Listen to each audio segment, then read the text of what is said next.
Master minds commerce చదవాలనుకునే 10th inter విద్యార్థుల తొలి ఎంపిక. ఇరాన్కి ఇజ్రాయెల్కి మధ్య భీకర దాడులు జరుగుతున్నటువంటి సిచ్యుయేషన్ మనందరికీ తెలిసిందే. అయితే ప్రస్తుతం మనతో పాటు ఒక యూట్యూబర్ ఇజ్రాయెల్ నుంచి లైవ్ కాల్ అందుబాటులోకి వచ్చారు. ఆయన పేరు శ్రీకాంత్ గారు.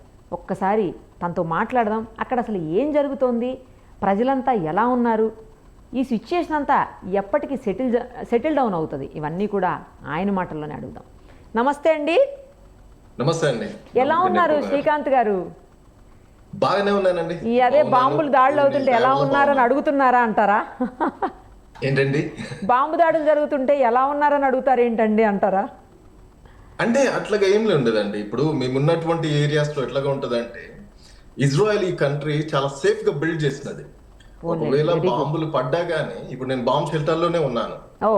ఒకవేళ బాంబులు పడేటువంటి అంటే ఒక హాఫ్ అన్ అవర్ ముందు మాకు అలర్ట్ చేస్తారు. కాబట్టి మాకు సేఫ్ గానే ఫీల్ అవుతాం. ఇక్కడ ఎలా తెలుస్తుంది వాళ్ళకి? అరగంట ముందు తెలియడానికి, మిమ్మల్ని అలర్ట్ చేయడానికి తెలియకుండా కూడా జరగచ్చు కదా. మనకి ఇక్కడ కూడా చూసాము, ఇండియా పాకిస్తాన్ మధ్యలో కూడా. అక్కడి నుంచి లాంచర్స్ నుంచి స్టార్ట్ కాగానే, మిసైల్స్ అక్కడ నుంచి దాడి జరగగానే ఇక్కడ వీళ్ళకు రాడార్ వ్యవస్థ ఉంటుందండి, సిస్టమ్ ఉంటుంది. దాన్ని బట్టి రికగ్నైజ్ చేస్తుంది. రికగ్నైజ్ చేసి ప్రతి సెల్ కూడా మాకు అలర్ట్స్ వచ్చేసాయి అనమాట. సో మీరు ఇంటికి ఇంతసేపట్లో చేరుకోవాలి, మీరు బాంబ్ షెల్టర్ కి ఇంతసేపట్లో చేరుకోవాలి, ఇంకా మీకు 1 నిమిషం ఉన్నది అని అలర్ట్స్ వస్తాయి అనమాట. అలర్ట్స్ రాగానే మేము ఎమ్మటి బయలుదేరుతాము. అట్లాగా అంటే నా ఉద్దేశం ఏంటంటే, ఏ ఏరియాలో జరుగుతుంది అనేది ముందుగా తెలియటం అంత ఈజీనా అని. ఎటైనా జరగచ్చు. ఆ ఏరియాస్ కూడా కవర్ చేస్తారు వాళ్ళు. ఇప్పుడు ఈ బాంబు ఈ నార్త్ ఏరియాకి వస్తున్నది, సౌత్ ఏరియాకి వస్తున్నది, మీరు ఈ ఏరియాలో ఉండకూడదు అనేది చాలా ఎగ్జాక్ట్ గా స్పెసిఫిక్ గా చెప్తుంది. అంటే ఆ ఏరియాలో ఈవెన్ సైరన్ మోగుతుంది అనమాట, చాలా పెద్దగా. అందరికి ఎక్కడున్నా కానీ ఎవరు మిస్ కావడానికి వీలుండదు. ఓకే, అసలు ఎన్ని రోజుల నుంచి జరుగుతుందండి ఇజ్రాయెల్ మీద దాడులు? అలాగే ఎవరికైనా ఎఫెక్ట్ అయ్యిందా? బేసికల్ గానైతే మొన్న జూన్ 13th నుంచి ఇరాన్ దాడి చేస్తున్నది. దానికంటే ముందు 630 రోజుల నుంచి అంటే ఇరాన్ గానీ, లేకపోతే లెబనాన్ గానీ, లేకపోతే హమాస్ గానీ, ఈ దేశాలన్నీ దాడులు చేస్తున్నాయి, హుతీస్ వీళ్ళందరూ. ఓకే, అక్కడ ఎంత 630 డేస్ అంటే 630 డేస్ అండి. 630 డేస్ మేము ఈ వార్ లో ఉన్నాం. ఆల్మోస్ట్ 2 years దగ్గర. Almost 2 years. కాదండి, ఇప్పుడు అంటే ఎంత డ్యామేజ్ అయ్యి ఉంటుంది అది? కంట్రీకి కావచ్చు, లేకపోతే పబ్లిక్ ప్రాపర్టీకి, పర్సనల్ ప్రైవేట్ ప్రాపర్టీస్కి ఎంత డ్యామేజ్ అయ్యి ఉంటుంది ఇప్పటి వరకు? This is the beautiful thing about Israel అండి. ఇక్కడ మనం చూస్తున్నట్లయితే ఇన్ని వేల రాకెట్లు, 1 కాదు 2 కాదు, మనము గడిచిన 2 సంవత్సరాల నుంచి కొన్ని వేల రాకెట్లను చూసాము. అయితే ఇజ్రాయెల్ కి బిల్డింగ్స్ కి డ్యామేజ్ అయింది మాత్రము చాలా తక్కువ. అంటే ఒక 30 అట్లా, అంటే 30 బిల్డింగ్స్ ప్రాబబ్లీ డ్యామేజ్ అయి ఉంటాయి, పెద్దవి. కానీ లాస్ట్ అంటే ఇరాన్ నుంచి జరుగుతున్నటువంటి దాడిలో మాత్రము జూన్ 13 నుంచి మనం చూసుకున్నట్లయితే హెవీగా డ్యామేజ్ ఉన్నది. దాదాపు 200 బిల్డింగ్స్, 200 బిల్డింగ్స్ దాకా డ్యామేజ్ అయినాయి. ఒక 15 మెంబర్స్ అయితే చనిపోయినారు ఇప్పటి వరకు. అంటే వూండెడ్ అయిన వాళ్ళు దాదాపుగా ఒక 300 అబౌవ్ ఉంటారండి. ఒక 300 మెంబర్స్ దాకా దెబ్బలు తాకినాయి, అంటే గాయాలు పాలైన వాళ్ళు ఎంతమంది ఇజ్రాయెల్లో? 15 మెంబర్స్ కన్ఫర్మ్ గా చనిపోయినారు. దాని అంటే ఇంకా సంఖ్య పెరిగే అవకాశం ఉండొచ్చు, ఎందుకంటే కొంతమంది హాస్పిటల్లో కూడా ఉన్నారు. అయితే ఎందుకు ఏమవుతున్నదంటే, ఇది వరకు మనము లెబనాన్ నుంచి చూసాము, హమాస్ నుంచి చూసాము, హుతీస్ నుంచి చూసాము. వాళ్ళు కూడా రాకెట్స్, బాలిస్టిక్ మిసైల్స్ మా పైన యూజ్ చేస్తున్నారు. యూజ్ చేసినా గానీ అంత స్ట్రాంగ్ గా యూజ్ చేయలేదు. ఇక్కడ ఇరాన్ చేస్తున్నది ఏంటంటే హైపర్సోనిక్ వెపన్స్ ఇట్లాంటివి వాడుతున్నారు. అలాంటివి వాడినప్పుడు ఐరన్ డోమ్స్ కొన్ని క్యాచ్ చేయలేకపోతుంది. యాక్చువల్ గా ఏంటంటే ఐరన్ డోమ్ కూడా క్యాచ్ చేస్తున్నదండి. ఇప్పుడు మాకు 100, ఇప్పుడు ఫర్ ఎగ్జాంపుల్ వాళ్ళు ఫస్ట్ డే ఒక 200 మిసైల్స్ పంపించినారు, సెకండ్ డే 100 పంపించినారు, దాని తర్వాత 75. దీంట్లో ఏమవుతున్నదంటే 97% వీటిని ఆపేస్తున్నది, ఒక 3% మిస్ అవుతున్నది. Iron dome 97% ఆపుతున్నదండి. ఒక 3% దాన్ని ఆపలేకుండా మిస్ అయినప్పుడు ఏమవుతున్నది అంటే బిల్డింగ్స్ మీద పడుతున్నది. అంటే వాళ్ళు ఎగ్జాక్ట్ గా సివిలియన్ ఏరియాస్ ను మాత్రమే టార్గెట్ చేస్తున్నారు. సివిలియన్స్ ఎక్కడైతే సివిలియన్స్ ఉన్నారో, ఇందాక ఈ రోజు మార్నింగ్ బెర్షవాలో ఒక హాస్పిటల్ మీద టార్గెట్ చేస్తున్నారు. హాస్పిటల్ అని లేదు, లేకపోతే స్కూల్లో చిన్నపిల్లల స్కూల్ అని లేదు, ఎక్కడ పడితే అక్కడ టార్గెట్ చేస్తున్నారు. అట్లాగా మాకు డ్యామేజ్ అవుతున్నదండి ఇప్పుడు ప్రస్తుతానికి. Okay okay. ప్రజెంట్ సిచ్యుయేషన్ ఏంటంటే అసలు ఇప్పుడు అక్కడ ఎలా ఉంది, ఇజ్రాయిల్లో ఎలా ఉంది, ప్రజెంట్ ఎలా ఉన్నారు మీరు అందరూను? టెన్షన్ గానే ఉంటది, వార్ కదా. సో వారు ఏంటంటే ఇట్లాంటిది ఇజ్రాయెల్ కి కొంచెం డిఫికల్ట్ గానే ఉన్నది. మేము ఇది వరకు చూసిన దానికంటే ఇప్పుడు చూస్తున్న దానికంటే కొంచెం డిఫికల్ట్ గానే ఉన్నది. ఎందుకంటే వాళ్ళు వాడుతున్నటువంటి మిసైల్ సైజ్ అంటే బాలిస్టిక్ మిసైల్స్ అవి చాలా స్ట్రాంగ్ గా ఉన్నాయి కాబట్టి ఎక్స్ప్లోజన్స్ కూడా చాలా హెవీగా ఉంటున్నాయి అట్లాగండి. ఓకే. ఇప్పుడు వార్లో యూస్ చేసేటువంటి ఎక్విప్మెంట్ ఇరాన్ కావచ్చు, లెబనాన్ కావచ్చు, హమాస్ కావచ్చు, వాళ్ళ దేశాలకి ఇజ్రాయెల్కి ఎవరి దగ్గర ఎక్కువ లేటెస్ట్ ఎక్విప్మెంట్ ఉంది, ఎవరి దగ్గర ఎక్కువ టెక్నాలజీ ఉంది? అఫ్కోర్స్ ఇజ్రాయెల్ అండి. ఇజ్రాయెల్ దగ్గర ఉన్నటువంటి ఎక్విప్మెంట్ కానీ టెక్నాలజీ కానీ ప్రపంచంలో ఎక్కడికి లేదు. అంటే ఈ రోజు ఇరాన్ లో అంటే ఇట్లా బాంబ్ షెల్టర్స్ కానీ ఇంతగా అడ్వాన్స్డ్ ఉండదు. మేము వీళ్ళందరికంటే యుద్ధంలో ఒక 40 years అబౌవ్ అంటే ఫార్వర్డ్ అడ్వాన్స్ ఉన్నారు. ఇప్పుడు ప్రపంచ దేశాల్లో అందరితో మనం పోల్చుకుంటే ఇజ్రాయెల్ ఒక 40 years అహెడ్ ఉంటది అనమాట. అంత టెక్నాలజీ ఉండి కూడా మీరు నిరుపమ గారు మనం కూడా యుద్ధం చేశాము అంటే మనం ఒక వారం రోజులు యుద్ధం చేయగానే డిఫరెంట్ గా అనిపించింది కాశ్మీర్ సైడ్ లో. ఎందుకంటే మనకు బాంబ్ షెల్టర్స్ ఇలాంటి వ్యవస్థ లేదు మనకు. కానీ ఇక్కడ ఏంటంటే ఈ దేశము పుట్టి పెరుగుతున్నదే యుద్ధాల్లో. సో యుద్ధం ఎలాగ చేయాలో తెలుసు కాబట్టి వీళ్ళు చాలా ముందుగా ఆలోచించి వీటన్నింటినీ రెడీ చేస్తున్నారు అనమాట. Okay okay. సో ఎంతకాలం ఇలా ఉండాలో ఎంతకాలం ఉంటుందో తెలియదు. ఎందుకంటే ఎవరు కూడా కల్పించుకోవట్లేదా మిగతా దేశాలు ఏవి శాంతి చర్చలు జరిపేదానికి కానీ యుఎన్ఓ కానీ ఎవరు కూడా ముందుకొచ్చి ఏమి హెల్ప్ చేయట్లేదా అండి ఈ దేశానికి? ఒకటండి ఇక్కడ మనము చూడాల్సినటువంటిది ఏంటంటే వెస్ట్ కూడా అర్థం చేసుకుంటున్నది ఏంటంటే ఇజ్రాయెల్ చేస్తున్నటువంటి యుద్ధము ఇజ్రాయెల్ కోసం చేయట్లేదు. బేసికల్ గా ప్రపంచంలో ఉన్నటువంటి తీవ్రవాదం పైన తీవ్రవాద సంస్థల పైన ఇజ్రాయెల్ పోరాడుతుంది. కరెక్ట్. అయితే దీనికి ఎవరు హెడ్, ఎవరికి సపోర్ట్ చేస్తున్నారు, ఎవరు సపోర్ట్ చేస్తున్నారు, ఇన్ని బిలియన్స్ ఆఫ్ డాలర్స్ ని ఎవరు సపోర్ట్ చేస్తున్నారు అంటే ఇరాన్ సపోర్ట్ చేస్తుంది. అయితే ఇరాన్ లో ఉన్నటువంటి ప్రజలు చాలా బ్యూటిఫుల్ పీపుల్. అక్కడ ఉన్నటువంటి ప్రజలు బ్యూటిఫుల్ పీపుల్. ఒక 40 సంవత్సరాల వరకు కూడా ఇజ్రాయెల్ కి ఇరాన్ కి చాలా వండర్ఫుల్ రిలేషన్షిప్ ఉండేది. అయితే 40 సంవత్సరాల క్రితము ఇప్పుడు వచ్చినటువంటి ఆయతుల్లా రెజ్యూమ్ ఏం చేసినాడంటే ఈ దేశాన్ని క్యాప్చర్ చేశారు.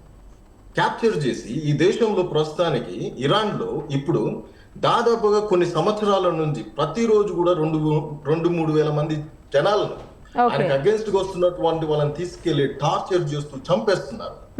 అయితే ఈ రోజు ఎందుకు ఈ దేశాలు ఇరాన్ వైపు నిలబడట్లేదు అంటే రిజీమ్ ని తీసేయాలనేటువంటి ఒకటే ప్రయత్నంతో ఈ రోజు వెస్ట్ అంతా కూడా ఇజ్రాయెల్ కి సపోర్ట్ చేస్తున్నది. అయితే ఇప్పుడు ఉన్నటువంటి మెయిన్ ఏంటంటే శాంతి చర్చలు కానీ ఇవన్నీ ఎందుకు చేయట్లేదు అంటే అక్కడ ఉన్నటువంటి న్యూక్లియర్ ఫెసిలిటీస్ ని డిస్ట్రాయ్ చేయాలని చూస్తున్నారండి. ఓకే. క్లియర్ చేసేస్తే మళ్ళీ ఇంకోసారి జోలికి రాకుండా ఉండాలి అంటే అవన్నీ కూడా డిస్ట్రాయ్ చేయాలి ఆ ఆలోచనలో ఉన్నట్టు. అవునండి. ఇప్పుడు ఇరాన్ కి న్యూక్లియర్ ఫెసిలిటీ ఉండడానికి వీలు లేదు, వాళ్ళకు అణుబాంబులు ఉండడానికి వీలు లేదు అని ఇజ్రాయెల్ చాలా ఖచ్చితంగా చెప్తున్నారు. ఎందుకు ఇజ్రాయెల్ ఖచ్చితంగా చెప్తున్నది అంటే ఇప్పటి నుంచి కాదండి 1990 నుంచి కూడా ఇరాన్ ప్రయత్నం చేస్తున్నది న్యూక్లియర్ బాంబును కలిగి ఉండడానికి. అప్పటి నుంచి ఇజ్రాయెల్ అపోజ్ చేస్తున్నది. అటు ఇరాక్ కావాలనుకున్నది, అదేవిధంగా ఇరాన్ కూడా కావాలనుకున్నది.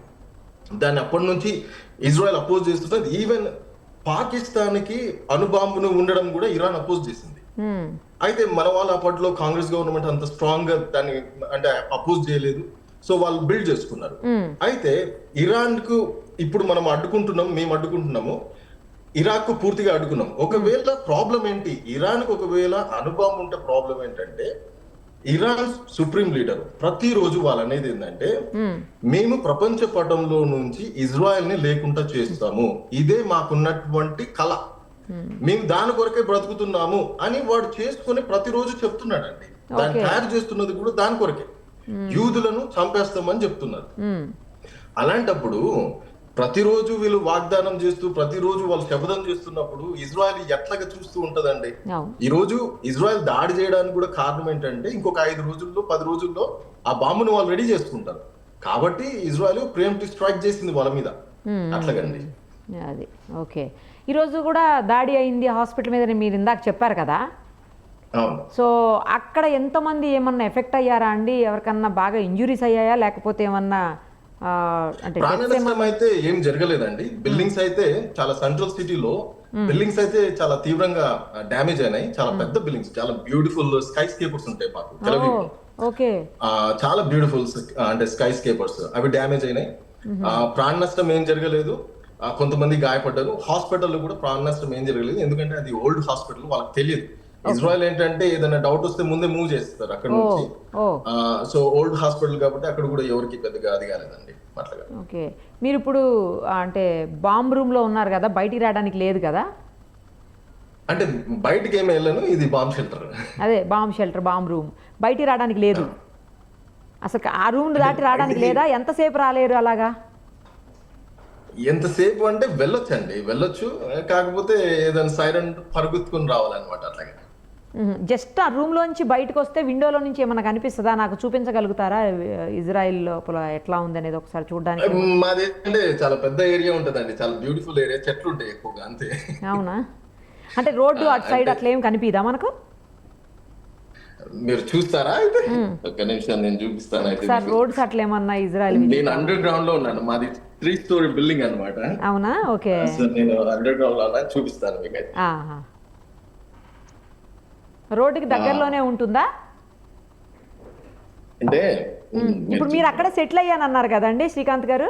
అవునవును, ఇక్కడనే సెటిల్ అయిపోయాను. మరి ఇప్పుడు మీ పిల్లలకి స్కూల్ అంతా కూడా క్లోజ్ అయ్యి ఇప్పుడు అంతా ఆన్లైన్ లో కింద వాళ్ళ పైన చదువుకుంటున్నారు. ఓహో, ఆన్లైన్ లో నడుస్తుందా? నడుస్తుంది. కోవిడ్ తర్వాత అందరూ ఆన్లైన్ మొదలు పెట్టారు, అది కంటిన్యూ అవుతున్నట్టుంది. అవును, ఇది మా గార్డెన్. మా గార్డెన్ నుంచి బయటికి వెళ్తే ప్రాబబ్లీ అంటే ఒకవేళ మాకు చూడండి, ఇది ఇట్లా ఉన్నది కదా. ఎస్, వెహికల్స్ కనిపిస్తున్నాయి నాకు. ఎస్, ఇదేంటంటే నన్ను ఏమంటే ఇది ఏముండేటువంటి అంటే ఇక్కడ కోర్టు లాయర్ పక్క అన్నమాట, జడ్జి. ఓకే. ఒకవేళ కెమెరాస్ ఏదైనా చూసినా ఏమంటే ఆపేస్తారు. వచ్చేయండి, అయితే వద్దులేండి, లోపలికి వచ్చేయండి, మాట్లాడుకోవచ్చు. సో ఇట్లా ఉంటదండి. ఓకే. ఇప్పుడు మీరు ఆ రోడ్ చూపించారు కదా నాకు, కార్స్ అవి ఉన్నాయి, అది పబ్లిక్ ప్లేస్ అండి కదా? అది మా పర్సనల్ కార్ పార్కింగ్ ప్లేస్ అండి. మీ personal car parking. Okay okay. Road ఏమి పక్కకే ఉండదు, మీకు దగ్గరలో రోడ్ లేదు కదా? ఇది మా స్ట్రీట్ అండి. ఓ, అదే స్ట్రీట్? ఇది మా స్ట్రీట్ అంటే మా కాలనీలో, మా ఇంటి ముందు. ఓకే. నేను దూరం వెళ్తే ఇది కొంచెం డిస్కనెక్ట్ అవుతుంది. అవునవునవునవును. ఇది మా పార్కింగ్ ప్లేస్ అండి. పార్కింగ్ ప్లేస్ కాదు, నేను అడిగింది మెయిన్ రోడ్ అడిగానండి. మెయిన్ రోడ్లో ఏమన్నా మనం చూడడానికి ఉంటుందా? రోడ్డు సైడ్ ఏమన్నా ఉందా మీ ఇల్లు అని అడిగాను. ఎందుకంటే అప్పుడు రోడ్డు లేదు చూస్తుంటే ఏమన్నా పోలీస్ ఫోర్స్ అట్లా ఏమన్నా కనిపిస్తుందా ఏంటి అని అడిగాను. అట్లా ఏం కనపడదండి. అట్లా ఏమి ఉండదు. ఇక ప్రశాంతంగానే కనిపిస్తుంటుందా రోడ్డు అంతా కూడా? మీ ప్రైవేట్ పార్కింగ్ ప్లేస్ అన్నారు కదా? యా. లేదు, ఇది మెయిన్ రోడ్. ఇది మెయిన్ రోడ్డా? ఓ ఫైన్. జనాలు అసలు బయట ఎవరు లేరు కదా? బయట లేరు. అదేలేండి, బాంబ్ థ్రెట్ ఉంది కాబట్టి, అంటే అలర్ట్ ఉంది కదా, బాంబ్ అలర్ట్, అందుకని లోపల ఉన్నట్టున్నారు అందరూ. అవునండి, అట్లాగా. సో బ్యూటిఫుల్ కంట్రీ అండి, బ్యూటిఫుల్ కంట్రీ, బ్యూటిఫుల్ పీపుల్. మొత్తం గ్రీనరీనే బాగా కనిపిస్తోందండి, గ్రీనరీ కనిపిస్తోంది మంచిగా. అవును, ఇది ఎడారంటే ఎవరు నమ్ముతారండి? అదే కదా, చాలా బాగుంది. ఇప్పుడు బయటికి వెళ్ళినప్పుడు కూడా మీరు ఇట్లాంటి అంటే ఫేస్ చేస్తుంటారండి? ఎప్పుడన్నా ఇబ్బందులు ఫేస్ చేశారా? అవతల కంట్రీ నుంచి వచ్చేటువంటి దాడులకు సంబంధించి ఏదన్నా ఫేస్ చేశారా మీరు? నేను రాకెట్స్ చాలా సార్లు చూసానండి. చూసారా? మా ఇంటి మీద వెళ్తుంటే చాలా సార్లు చూసాను. Iron dome ఆపేస్తుందండి. ఫస్ట్ లో వచ్చినప్పుడు ఇట్లాగా నేను ఒక దగ్గర నిలబడ్డాను, రాకెట్ మీదకి వెళ్ళినది, ఎగ్జాక్ట్ గా పైన వెళ్ళిపోయినది. అప్పుడు ఐరన్ డోమ్ క్యాచ్ చేసింది. అప్పుడు భయపడ్డాను, కానీ తర్వాత అలవాటు అయిపోయిందా? అంతేలేండి, 2 ఏళ్ల నుంచి యుద్ధం జరుగుతుంటే అందరూ అన్నిటికీ అలవాటు పడిపోతారు. ఇక ఇప్పుడు 2 years నుంచి పిల్లలందరికీ స్కూల్ ఆన్లైన్ అండి? లేదండి, ఈ June 13th నుంచే మళ్ళీ ఆన్లైన్ లోకి వెళ్ళాను. ఓకే. అంతకు ముందుకు మరి ఆఫీసులు ఇవన్నీ ఎట్లా? అన్ని ఆన్లైన్ లేనా? Work from home? క్లోజ్ అండి, అన్ని క్లోజ్. ఒక మీడియా, పోలీస్ పని చేస్తున్నారేమో, డాక్టర్స్. మీడియా, పోలీసు, ఎమర్జెన్సీస్, అదే డాక్టర్స్ ఈ సర్వీస్ వరకు వర్క్ చేస్తున్నట్టున్నాయి. రైట్ అండి. అక్కడ ఏమైనా లేటెస్ట్ ఏమైనా ఇన్సిడెంట్స్ అవుతున్నప్పుడు వీలవుతే మాకు వీడియోస్ పంపియండి, మీకు దృష్టికి వస్తే, లేదా మీ ఫోన్కి వచ్చినా కూడా. డెఫినెట్ గా అప్డేట్స్ ఉంటే కనుక మాకు కాల్ చేయండి మళ్ళీ కూడా మీరు, సరేనా? అక్కడ సిచ్యుయేషన్ ఎక్స్ప్లెయిన్ చేసినందుకు, చూపించినందుకు ఎస్పెషల్లీ థ్యాంక్ యూ అండి. Thank you so much. Thank you very much Nirupama garu. One more time Yeah. I want to say you have a beautiful heart. You're a wonderful woman. Thank you so much. Thank you so much. Thank you. Okay, Thank stay you. blessed. Thanks a lot. Thank It you. means a lot. Thank you. Thank you. Thanks.